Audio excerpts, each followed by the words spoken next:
Well, here we are again. A couple hours before sunrise, out here in the desert. It's been getting kind of chilly at night. You know, down into the lower 40s.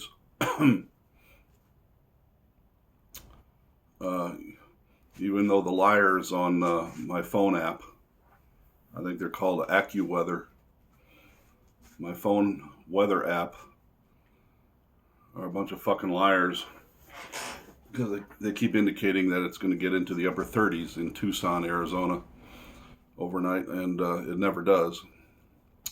It's always somewhere between 5 and 7 or 8 degrees higher than that in real temperatures, but that's just pretty typical of things we see going on now in so many ways and in so many places.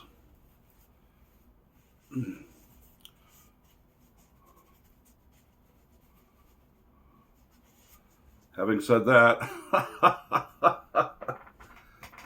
a tune kind of popped into my mind this morning as I was playing this violin.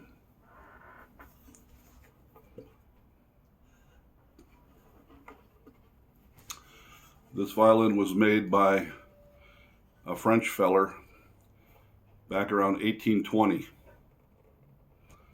His name was Nicolas Morlot. Not to be confused with the wine by the name of Merlot. This feller's name was Morlot, M-O-R-L-O-T. Nicolas Morlot. His career spanned, I would say, from approximately 1800 to about 1840, or perhaps even 1850 something. Although some of these dates are in dispute, depending upon your source material. I believe he was either in Paris or he was not far from Paris in the town of Mirecourt, France. Now,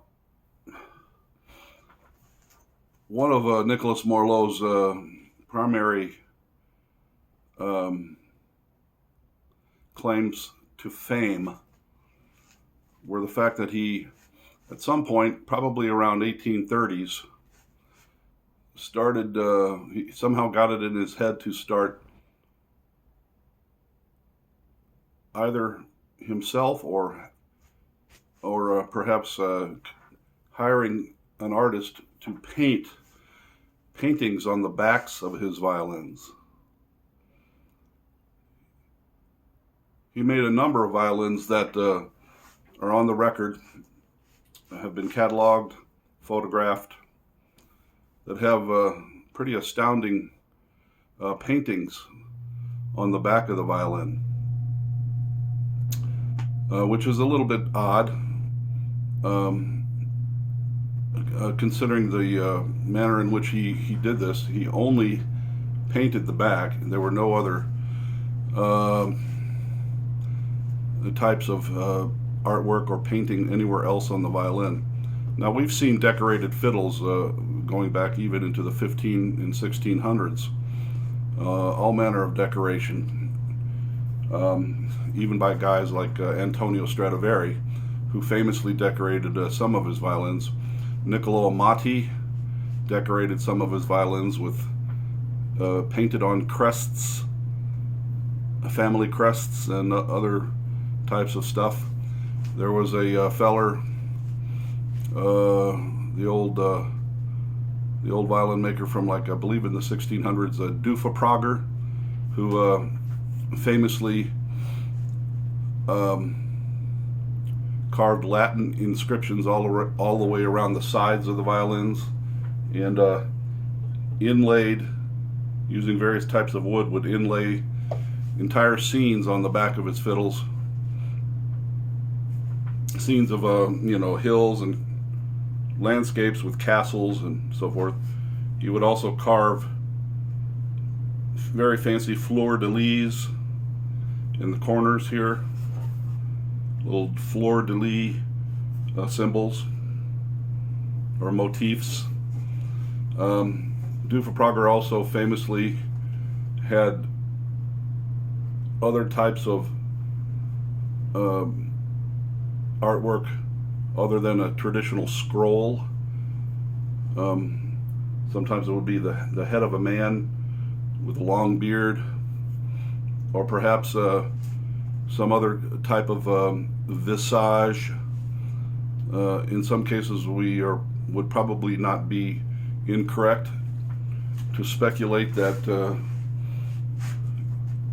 some of these carvings were actually the face or head of the person who had commissioned the violin to be made in the first place. There are, of course, historical examples of that being actually true.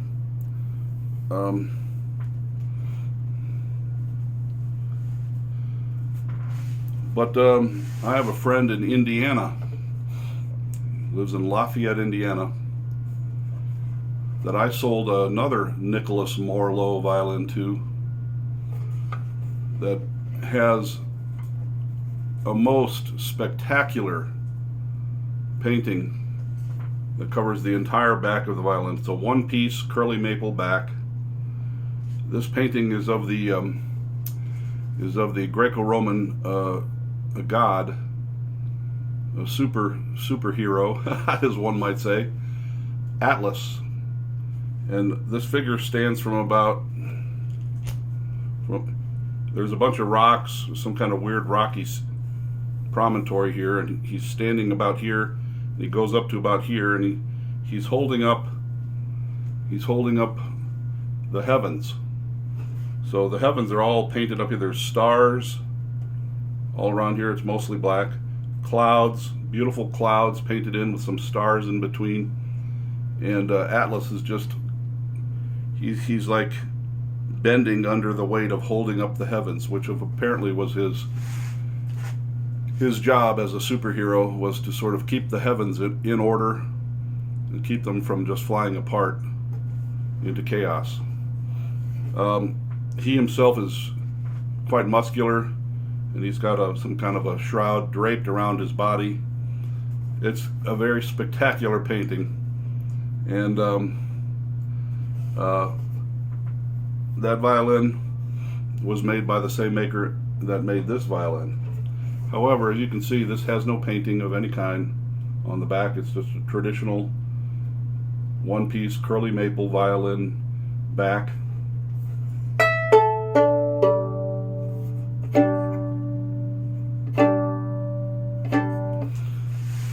There's a little bit of an unusual story behind this violin. I'm sorry, I have a tendency to get very long-winded when I tell stories, and I do apologize for that. I really, really, truly do. I'm going to try to put on this shoulder rest, but I'm having an unusual amount of difficulty. There we go.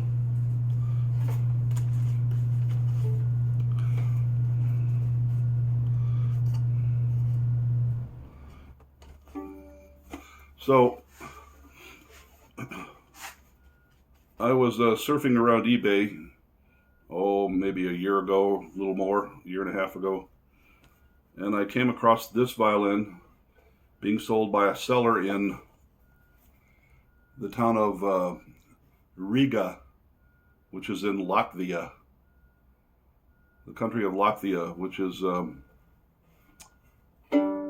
Eastern Europe, not far from the Mediterranean, not far from the, I believe it's the Caspian Sea, if I remember right. And if I also remember right, Latvia is almost due south of Finland. In any case, because I had owned that other Nicolas Morlot with the figure of Atlas painted on the back, which I had already by then sold to my friend in Indiana. I was captivated by the fact that there was a seller in Latvia selling another Morlot, which looked pretty cool, and I ended up buying it for a considerable sum of money, actually. And when I received it, of course, I discovered that it was in actually much poorer condition than was revealed at the time of sale, which is unfortunately not uncommon when it comes to buying things off of eBay. It's always a crapshoot and a highly risky thing to do. There was extensive worm damage to the neck block, and this base side rib was half eaten away in portions. In fact, it was eaten all the way through by worm channels and wormholes. A large percentage of the neck block inside the fiddle was actually completely disintegrated from worms that had consumed a good portion of the spruce neck block. In order for a thing like that to occur, the violin would have had to pretty much lay dormant for a considerable period of time under the right conditions for worms to have gotten in there and caused so much damage. There was another section here of this other upper rib, where the worms had eaten their way through the interior lining and so forth and so on. Well, anyway, it was a considerable amount of work to rebuild this violin. I had to make a new neck block. I actually lengthened the neck by adding a shoe to the front side of the neck heel. I wanted to preserve the original neck without having to do a whole scroll graft. So I was quite successful with preserving the neck and resetting it into the body with a fresh neck block. I also had to rebuild parts of these two upper ribs. This one here had to do quite an extensive replacement of a section of the whole entire rib stock here. So I also put in a new bass bar, added cleats, reinforcement cleats behind a couple of cracks, and I did regraduate the top slightly. I did not touch the back. The back has never been touched as far as its thicknesses or graduations. It's 100% original. And of course the peg box scroll combination is all original. And so having said all of that,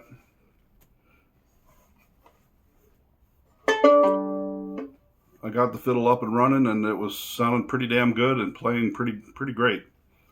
And I have a friend back in the Midwest, a different friend, who became interested in the fact that I had this Morlot because he himself had owned a Morlot at one time, which he had never restored, and he ended up selling it in unrestored condition to a violin shop in the Midwest. But he was somewhat enamored of the maker, Nicolas Morlot. When he found out I had this violin, he took an extreme interest in it and wanted to buy it from me. Being rather, shall we say, comfortable financially, he just said, "State your price, I'll just go ahead and buy it from you." So I sold it to him for a considerable amount of money. And then I didn't hear back from him for weeks and weeks. And I finally contacted him and I said, "Well, how's it going with the old Morlot?" And he said, "Well, the old Morlot and I are not doing so well." I said, "Oh, really?" He said, Then he proceeded to describe some of his criticisms of the way it played and sounded. And of course, I was felt quite crestfallen to have heard that from him. I thought it was sounding great when it left my hands, but for some reason he didn't care for it much. So, to make a long story short, ultimately, as weeks went by, I offered to buy it back from him for a considerable amount of money, quite a healthy percentage of the original sale price. And oh, no, he didn't want to sell it back to me. No, he said, I'm just going to give it to my girlfriend and let her sell it through her music store, which was over in out in Illinois somewhere. I said, really? He said, all right. But we went around on it for quite some time.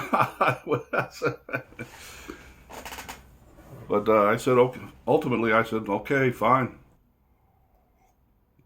So then months went by, and I suddenly got it in my head to check out the website of his girlfriend's music store.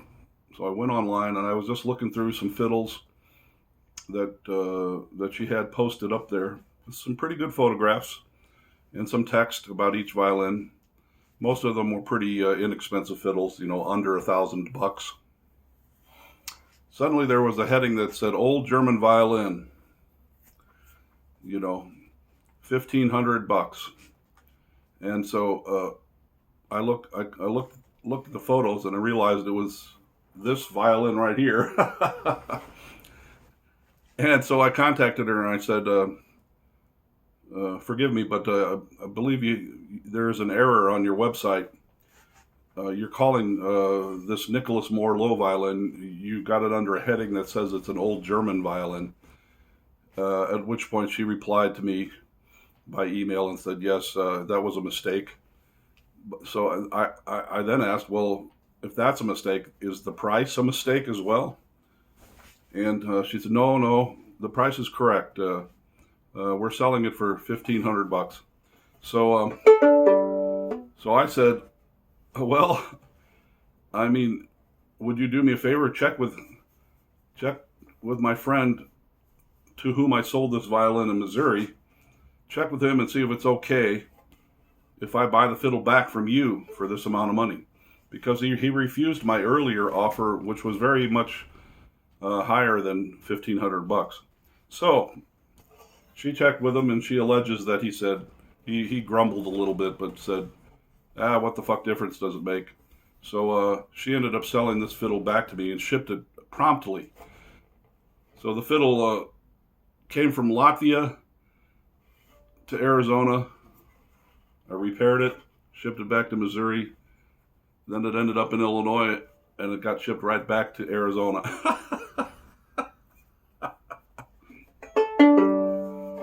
I did some more work to it since I got it back. Took the top off and tweaked the bass bar slightly.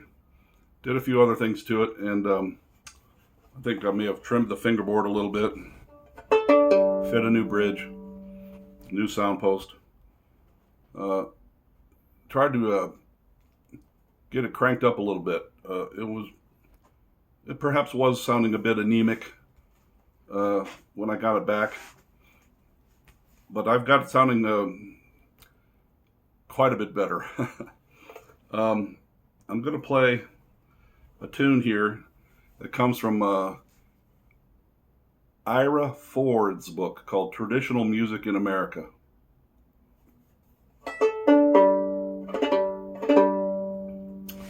So before I do that, I'm going to check on see how much time has elapsed. Okay, we're doing pretty good.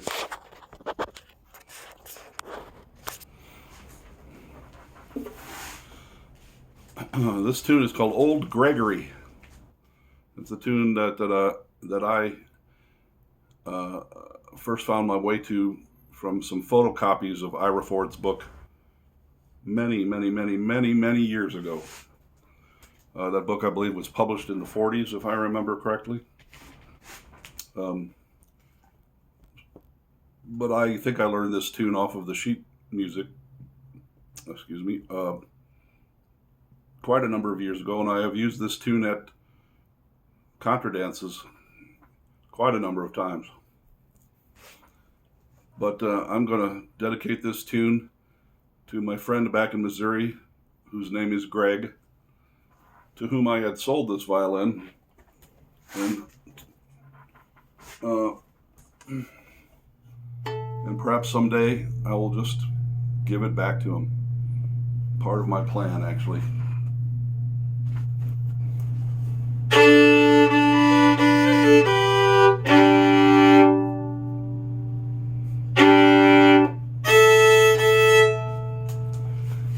Old Gregory.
Old Gregory.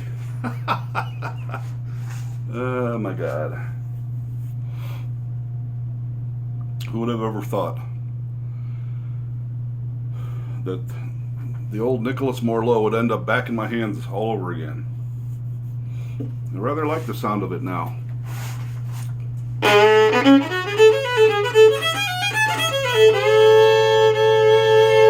Let's play another tune on it real quick and bring this video to a close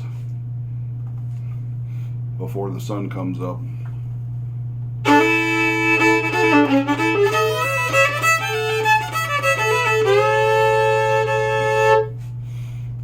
How about that old piece from Buddy Thomas down in Kentucky, which I believe he called, what did he call it? George a Row.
Georgia row. All right, folks. Have a great rest of your life. We'll see you somewhere down the road. Or perhaps if I don't see you in the future, I'll see you in the pasture.